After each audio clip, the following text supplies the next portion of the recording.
La République démocratique du Congo étant un centre d'intérêt pour plus d'un, la sécurité à l'Est doit être un défi pour tout le monde, pense Richie Lontulungu, président de la Coalition citoyenne pour le Congo. Pour lui, malgré l'activisme du Force des Mâles, les forces de sécurité font un travail remarquable. Ce qu'il faut, c'est leur donner encore plus de moyens. Nous reconnaissons qu'il y a des efforts qui sont consentis. Aux côtés de cette souffrance que les forces du mal nous imposent, il y a un travail qui est fait. Et d'ailleurs, lorsque vous voyez les forces du mal commencer à poser ce genre d'actes spectaculaires, c'est parce qu'effectivement, ils sont secoués sérieusement par le travail que mènent les forces de sécurité de la RDC.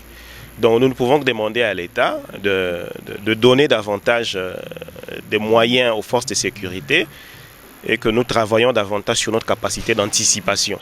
Quant à la surséance de l'exécution de l'arrêté du ministre de l'ESU portant sur la mise en place des nouveaux comités de gestion de certains établissements d'enseignement supérieur par le Premier ministre, Richie Lontulungu pense que toute nouvelle nomination doit suivre les règles. La question qu'il faut se poser, c'est de se dire, est-ce que chaque ministre qui va venir après une année, après 6 mois, devra procéder par des mises en place donc le principe de continuité de l'action de l'État doit être suivi avec attention pour éviter justement ce genre de malaise créé après que le ministre ait procédé à ces nominations. Et en même temps, il faut savoir que le secteur de l'enseignement, c'est un secteur qui ne fonctionne pas comme d'autres secteurs de la société. C'est un peu comme le secteur médical aussi.